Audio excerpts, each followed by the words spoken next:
Hello दोस्तों, कैसे हो आप सभी। तो स्वागत है एक बार फिर से अपने चैनल पर। तो आज हम फिर से लेके आए हैं 11th क्लास की केमिस्ट्री का चैप्टर नंबर 1। हम इस साल 2023 और 24 के लिए न्यू बैच लेके आ रहे हैं। वो यूट्यूब पर ऑफकोर्स फ्री बैच होगा, ठीक है। तो हमसे जुड़कर केमिस्ट्री को अच्छे से पढ़ सकते हैं, समझ सकते हैं और अपने पेपर में, अपने बोर्ड में अच्छा कर सकते हैं और अच्छे नंबर भी ला सकते हैं, ठीक है। तो मेरा नाम ऋषि यादव, आप मेरे साथ पढ़ेंगे केमिस्ट्री, ठीक है। तो देखिए क्या है 11th क्लास की केमिस्ट्री में पहला चैप्टर है, इसको हम पढ़ने वाले हैं। पहले चैप्टर में सिर्फ यही बताया गया है कि केमिस्ट्री क्या है, विज्ञान क्या है, विज्ञान किसे कहते हैं, ठीक है। तो केमिस्ट्री रसायन विज्ञान को स्टार्ट करने से पहले अब हम विज्ञान को ही समझ लेते हैं कि विज्ञान है क्या, इसकी हमें आवश्यकता क्यों पड़ी, ठीक है। तो देखिए, तो आप पहली हेडिंग लगाइए विज्ञान। विज्ञान, तो विज्ञान की क्या परिभाषा दी गई, विज्ञान किसे कहा गया। तो विज्ञान कहा गया किसी पदार्थ या किसी प्रक्रिया को। मान लीजिए कोई पदार्थ है हमारे पास, ये मार्कर ही है, इस मार्कर का क्या करें, एक निश्चित क्रम में, एक सुव्यवस्थित व्यवस्था में अध्ययन करें तो वो विज्ञान ही कहलाता है। तो क्या परिभाषा दी, किसी पदार्थ या किसी प्रक्रिया का एक निश्चित क्रम में जो अध्ययन किया जाता है उसे क्या कहते हैं, विज्ञान कहा जाता है, ठीक है। किसी पदार्थ या किसी प्रक्रिया का एक निश्चित क्रम में जो अध्ययन किया जाता है उसे क्या कहते हैं, विज्ञान कहते हैं। विज्ञान को अपनी सुविधा के अनुसार, ठीक है। तो विज्ञान तो प्रक्रिया हम किसी भी क्षेत्र में कर सकते हैं, किसी भी पदार्थ की हम प्रक्रिया को हम निश्चित क्रम में कर सकते हैं, ठीक है। तो क्या है कि अपनी सुविधा के अनुसार विज्ञान को अलग अलग भागों में बांट दिया गया है। जैसे कि जंतु विज्ञान, जंतु विज्ञान भी जंतुओं के बारे में हम एक एक करके अगर अध्ययन किया जाए तो वो विज्ञान के अंतर्गत आ रहा है, ठीक है। तो जंतु विज्ञान, भूविज्ञान, ठीक है, वनस्पति विज्ञान, भौतिक विज्ञान और रासायनिक विज्ञान। इन्हीं विज्ञानों में से एक विज्ञान है रासायनिक विज्ञान, जिसके बारे में आज हम पढ़ने वाले हैं। तो रासायनिक विज्ञान क्या है, इसमें क्या क्या है, इसके बारे में हम अब इसके बाद आगे पढ़ना स्टार्ट करेंगे, ठीक है। तो किसके बारे में पढ़ने वाले, रासायनिक विज्ञान, जिसे इंग्लिश में बोलते हैं केमिस्ट्री। तो केमिस्ट्री की शुरुआत आज से हम करने वाले हैं। तो देखिए, तो विज्ञान की परिभाषा क्या बताई, किसी पदार्थ या किसी प्रक्रिया का, क्या बोला, किसी पदार्थ या किसी प्रक्रिया का अगर हम एक क्रम में अध्ययन किया जाए तो वो विज्ञान के अंतर्गत आता है, ठीक है। तो विज्ञान, तो अगर हम किसी की भी पदार्थ की एक क्रमबद्ध अध्ययन कर सकते हैं तो विज्ञान को अपनी सुविधा के आधार पर अलग अलग भागों में बांटा है, जैसा कि अभी मैंने बताया है। उन्हीं विज्ञानों में से एक विज्ञान है रासायनिक विज्ञान। तो अब हम रासायनिक विज्ञान के बारे में पढ़ने वाले हैं। रासायनिक विज्ञान, केमिस्ट्री, इसे क्या बोलते हैं इंग्लिश में, केमिस्ट्री। तो केमिस्ट्री में क्या होता है, सिर्फ केमिस्ट्री के बारे में बात करेंगे। केमिस्ट्री किसी पदार्थ के गुणों के बारे में अध्ययन किया जाएगा, किसी पदार्थ के रासायनिक गुणों के बारे में इसमें अध्ययन किया जाएगा, उस पदार्थ के संगठन, वो कैसे बना है, उसकी संरचना क्या है। अगर इसका अध्ययन किया जा रहा है तो वो कहलाएगा, वो किसके अंतर्गत आएगा, रासायनिक विज्ञान के अंतर्गत आएगा। तो किसी पदार्थ के संगठन, उसके गुण, उसके गुणों में जैसे भौतिक गुण क्या है, रासायनिक गुण क्या है, ये गुण होते हैं। गुण के प्रकार, दो प्रकार के होते हैं, एक भौतिक गुण और एक रासायनिक गुण के बारे में, उसकी संरचना क्या है, वह संगठन क्या है, वो किस किस चीज़ों से मिलकर बना है, इसका जो अध्ययन किया जाता है वो किसके अंतर्गत किया जाएगा, वो किया जाएगा रासायनिक विज्ञान के अंतर्गत। तो इसकी परिभाषा हम लिख सकते हैं, किसी, लिख दीजिए यहाँ पर, किसी पदार्थ की संरचना, गुणों का अध्ययन रासायनिक विज्ञान में किया जाता है। किसी पदार्थ की संरचना, उसके गुणों, संरचना है गुणों का अध्ययन किसमें किया जाता है? रासायनिक विज्ञान में किया जाता है। रासायनिक विज्ञान में किसका किया जाएगा?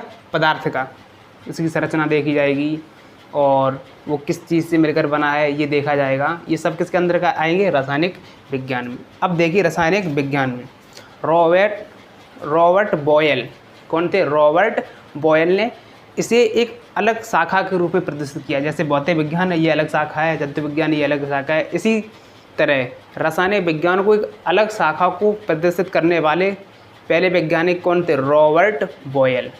तो ऐसे लिखिए, रासायनिक विज्ञान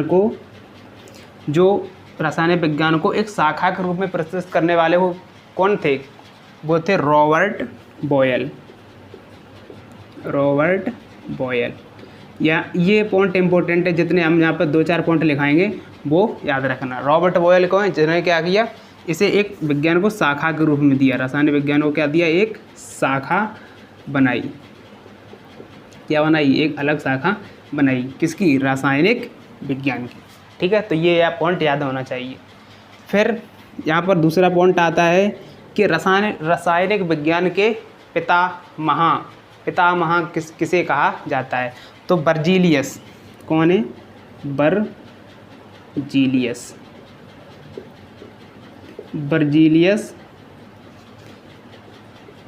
रसायन विज्ञान के पितामह हैं। कौन है? बर्जीलियस पितामह क्यों कहा गया? बर्जीलियस ने रासायनिक विज्ञान में अपने अधिक सर्वश्रेष्ठ क्या दिए? सिद्धांत दिए। इसीलिए ऐसे इन्हें कहा गया है कि बर्जीलियस हैं जो रासायनिक विज्ञान के क्या है? पितामह कहा गया है। इस बर्जीलियस को क्या कहा? पितामह। अब एक जनक भी होते हैं, ठीक है, क्या होते हैं? जनक। तो जो बर्जीलियस के जो कौन है? रासायन विज्ञान के पितामह हैं। और लेवोसिए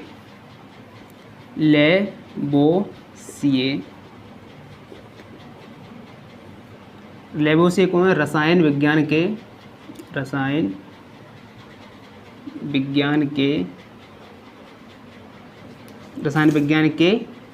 जनक हैं। तो ये दो, पहला पॉइंट रॉबर्ट बॉयल कौन है? रॉबर्ट बॉयल ने रासायनिक विज्ञान को एक अलग शाखा प्रदान की। जैसे भौतिक विज्ञान एक अलग शाखा है, जंतु विज्ञान एक अलग शाखा है और भूविज्ञान एक अलग शाखा है, वैसे ही रासायनिक विज्ञान को एक अलग शाखा को के रूप में प्रस्तुत करने वाले जो वैज्ञानिक थे वो कौन थे? Robert Boyle. ठीक है, यहाँ तक समझ में आया। बर्जीलियस कौन है? पितामह। कौन है? पितामह। बर्जीलियस रसायन विज्ञान के कौन है? पितामह हैं। क्यों है? कि इन्होंने रासायनिक विज्ञान में अद्भुत सिद्धांत दिए, अधिक से अधिक सिद्धांत दिए गए, इसलिए क्या कहा गया? इन्हें पितामह कह दिया गया है। लेवोसिए कौन है? रसायन विज्ञान के जनक माने जाते हैं, क्योंकि इन्होंने भी अपने रासायनिक विज्ञान में अद्भुत सिद्धांत दिए हैं। ठीक है, तो ये थी यहाँ तक कि रासायनिक विज्ञान क्या है, विज्ञान क्या है। विज्ञान किसे कहेंगे? किसी पदार्थ या किसी प्रक्रिया को अगर एक निश्चित व्यवस्था में अगर अध्ययन किया जाए तो वो क्या कहलाती है? विज्ञान के अंतर्गत आती है। ठीक है, तो अब हम देखेंगे इसके बारे में। रसायन विज्ञान का अगर उपयोग कहा जाए, पूछ लिया जाते हैं कि रसायन विज्ञान किसका महत्व क्या है, तो रसायन विज्ञान का बहुत ही बड़ा महत्व है। जैसे कि रसायन विज्ञान आने से वस्त्र में कलर, ये है, एक एस टी शर्ट पर कलर किया गया, तो ये भी एक रासायनिक विज्ञान के अंतर्गत दिया है। कलर है, खाद हैं, कि जैसे खाद आती है मार्केट, यूरिया है, ये भी क्या है? एक विज्ञान के, रसायन विज्ञान के अंतर्गत बनाई जाती है। कई जैसे टायर हैं, टायर में क्या होता है? बहुलक प्लास्टिक है, तो ये भी क्या है? रासायनिक विज्ञान के अंतर्गत बनाए गए सभी पदार्थ हैं। तो रासायनिक विज्ञान आने से मानव समाज में, मानव जाति में एक बहुत ही बड़ा आमूलचूल परिवर्तन हुआ। ठीक है, बहुत अच्छे तरीक़ा से सुधार आने लगे, मनुष्य अपने कार्य को अच्छी तरीक़ा से करने लगा।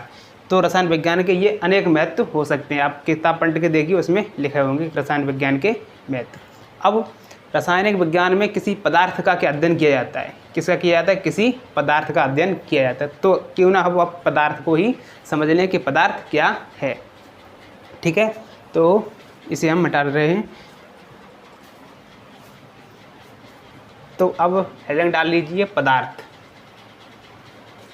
पदार्थ किसे कहते हैं? तो रसायन विज्ञान में किसी पदार्थ का ही तो अध्ययन किया जाता है। किसी पदार्थ या किसी प्रक्रिया का अगर क्रमबद्ध अध्ययन किया जाता है वो किस में आता है? विज्ञान के अंतर्गत आता है। तो अब देखिए पदार्थ क्या है। हेडिंग डालें पदार्थ या द्रव्य। पदार्थ या द्रव्य। ठीक है, पदार्थ या द्रव्य। तो पदार्थ या द्रव्य क्या है? द्रव्य किसे कहते हैं एक बार हम बता दे रहे हैं। ठीक है, फिर उसके बाद कॉपी पर आप नोट भी कर सकते हैं। तो द्रव्य क्या है? द्रव्य वह है जो स्थान घेरता है। कौन है द्रव्य? द्रव्य वह है जो स्थान घेरता है। द्रव्य हम किसे कहेंगे? वह ऐसी कोई वस्तु है जो क्या करे? स्थान घेरे, वह द्रव्य कहलाएगी।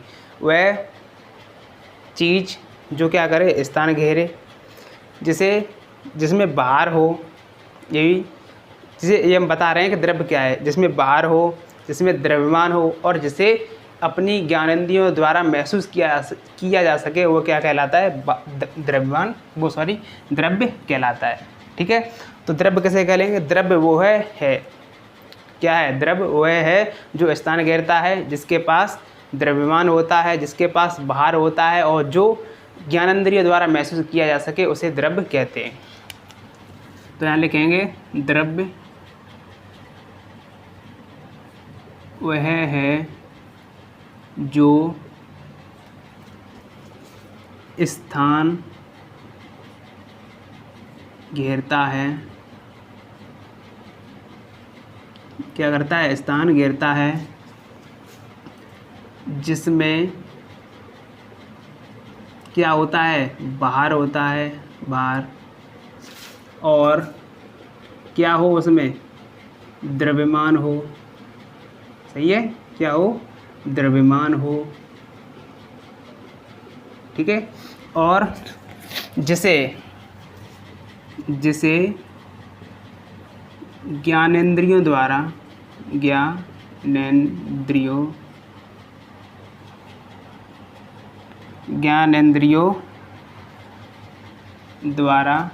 क्या कर सके? महसूस कर सके। क्या कहलाता है? पदार्थ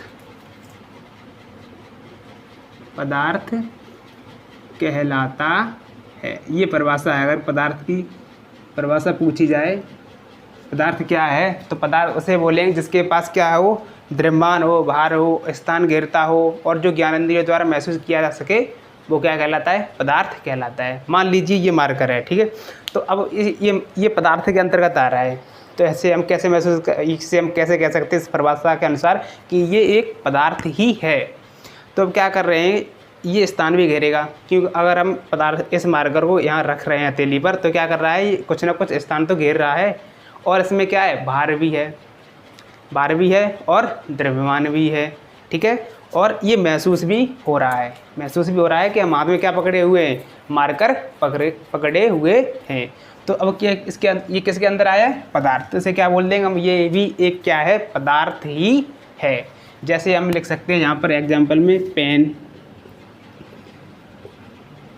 ठीक है, हवा को क्या कर सकते? महसूस कर सकते हैं। तो ये भी क्या आ गई? हवा एक पदार्थ है। ठीक है, जैसे कागज, लकड़ी, ये क्या है?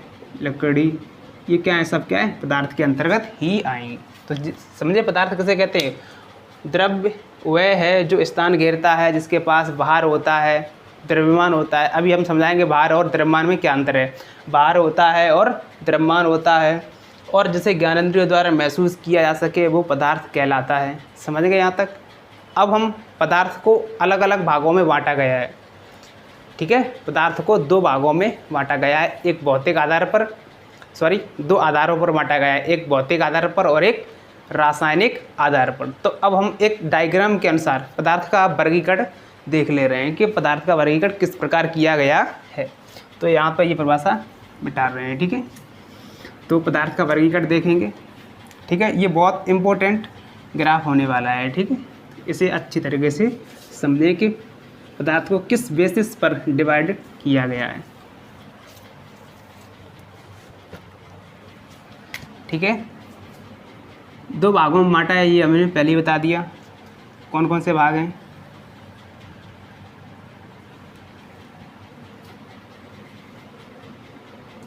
एक है भौतिक वर्गीकरण, भौतिक वर्गीकरण, या कह सकते हैं भौतिक आधार पर, ठीक है। दूसरा है रासायनिक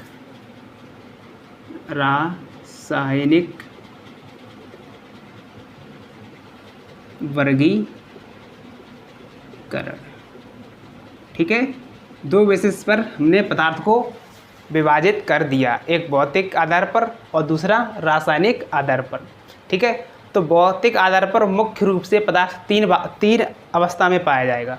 कोई भी पदार्थ होगा अगर भौतिक आधार पर अगर वर्गीकृत किया गया है तो मुख्य रूप से, होते तो वैसे 5 हैं, अभी हम अगर 11th में पढ़ रहे हैं तो मुख्य रूप से यहाँ पर हमें 3 ही पढ़ने होते हैं, ठोस, द्रव और गैस।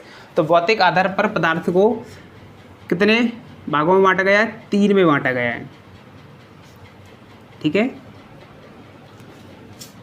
पहला है ठोस, दूसरा है द्रव और तीसरा है गैस। कुछ बच्चे द्रव और द्रव्य में कंफ्यूज होते हैं, तो यहाँ पर ये कंफ्यूजन अब हटा दीजिए, ठीक है। द्रव्य और दूसरा है द्रव। अगर द्रव है तो ये जल है, लिक्विड फॉर्म में को बताता है, और ये द्रव्य है, आधा वा या में है, तो ये किसी पदार्थ को बताता है। किसे बताता है? पदार्थ को। तो द्रव्य और द्रव में अंतर यहाँ समझ लीजिए। द्रव्य क्या होता है? कोई पदार्थ है, मेटल है, ठीक है, तो वह क्या बताएगा? द्रव उस पदार्थ को बताएगा। और द्रव जल है, कोई लिक्विड फॉर्म में है, उसे क्या कहेंगे? हम द्रव बोलेंगे, ठीक है। तो द्रव जल है, अल्कोहल है, अन्य कोई लिक्विड पदार्थ है, तो उसे क्या बोलेंगे? द्रव। और द्रव्य बोलेंगे कोई पदार्थ है, मेटल है, उसे क्या बोलेंगे? द्रव्य या पदार्थ, ठीक है। तो यहाँ पर आप ये डाउट अलग कीजिए, ठीक है। अब देखिए, ठोस, द्रव और गैस, भौतिक वर्गीकरण के अंतर्गत क्या किया है? ठोस, द्रव और गैस को। रासायनिक वर्गीकरण में 2 प्रकार से वर्गीकरण किया गया है। एक किया गया है शुद्ध पदार्थ,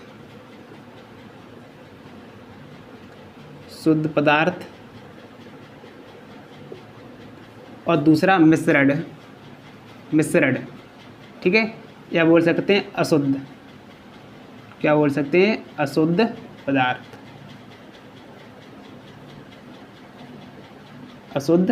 पदार्थ, ठीक है। मिश्रण या अशुद्ध पदार्थ, शायद दिखाई नहीं दे रहा हो तो अब बता रहे हैं, मिश्रण लिखिए। यहाँ पर देखिए अशुद्ध पदार्थ, यहाँ पर मैंने शुद्ध लिख दी, यहाँ लिख देंगे अशुद्ध पदार्थ, ठीक है। रासायनिक वर्गीकरण 2 आधार पर किया गया है, शुद्ध पदार्थ और मिश्रण। क्लियर। अब ठोस, द्रव, गैस, ये भौतिक आधार पर किए गए हैं, और रासायनिक वर्गीकरण शुद्ध पदार्थ और मिश्रण। शुद्ध पदार्थ को भी 2 भागों में अलग अलग बांट दिया गया है यहाँ पर। पहला है तत्व, क्या है? तत्व। और दूसरा है यौगिक, क्या है? यौगिक। तत्व और यौगिक। मिश्रण है, मिश्रण को आपको जानते ही, मिश्रण 2 प्रकार के होते हैं। एक समांगी मिश्रण, ठीक है। और ये हो जाएगा यहाँ पर विषमांगी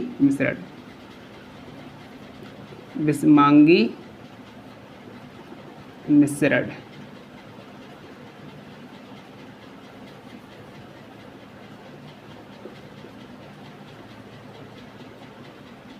समांगी मिश्रण और विषमांगी मिश्रण, इनकी हम परिभाषा बताएंगे अभी, लेकिन अभी क्या है, ग्राफ को समझ लीजिए। ठीक है, तत्व किसके अंदर आ रहा है, शुद्ध पदार्थ के अंदर। यौगिक किसके अंदर आ रहा है, शुद्ध पदार्थ के अंदर। समांगी मिश्रण और विषमांगी मिश्रण किसके आ रहे हैं, मिश्रण के अंदर, और वो हो सकते हैं अशुद्ध पदार्थ। तत्व को भी 3 भागों में अलग फिर बांटा गया है।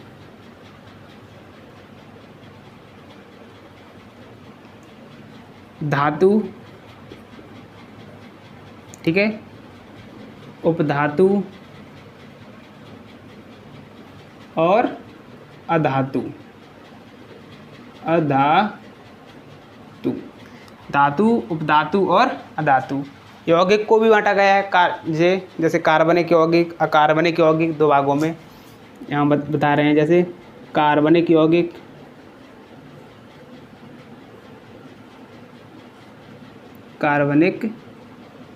यौगिक, ठीक है, और दूसरा है अकार्बनिक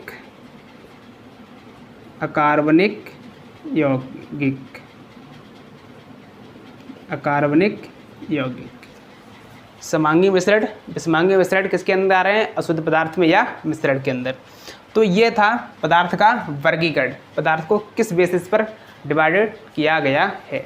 ठीक है, तो एक बार हम फिर से समझते हैं और फिर क्लास को यहीं पर ऑफ कर रहे हैं। पदार्थ क्या है, पदार्थ किसे बोलेंगे, वह पदार्थ वह है जो क्या करे, स्थान घेरे, जिसके पास द्रव्यमान हो, बाहर हो, और जो ज्ञानेंद्रियों द्वारा महसूस किया कर सकें, उसे क्या बोलेंगे, पदार्थ बोलेंगे। पदार्थ का वर्गीकरण 2 बेसिस पे किया गया है, एक भौतिक आधार पर, एक रासायनिक आधार पर। भौतिक आधार मतलब भौतिक किसे कहते हैं, जैसे हम देखकर ही बता दें कि वह किस अवस्था में क्या है, जैसे हम देखकर ही बता दें कि वो पदार्थ किस अवस्था में, भौतिक हो गया।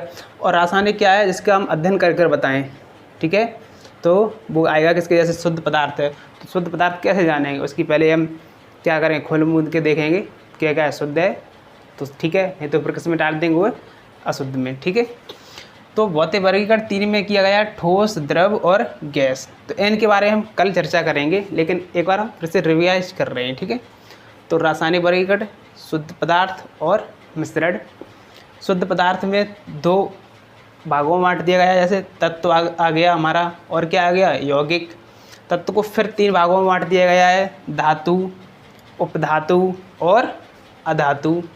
यौगिक को 2 भागों में बांटा गया है, कार्बनिक यौगिक और अकार्बनिक यौगिक। मिश्रण को 2 भागों में बांटा गया है, समांगी मिश्रण और विषमांगी मिश्रण। ये अब समांगी मिश्रण क्या है, विषमांगी मिश्रण क्या है, ये हम देखेंगे अगली क्लास में। ठीक है, तो आज के लिए इतना ही। अगर वीडियो हमारी अच्छी लगी हो तो वीडियो को लाइक, शेयर, कमेंट, शेयर ज़रूर करें। हाँ, और चैनल को सब्सक्राइब करके ज़रूर जाएं। मिलते हैं अगले वीडियो लेक्चर में। वीडियो देखने के लिए धन्यवाद।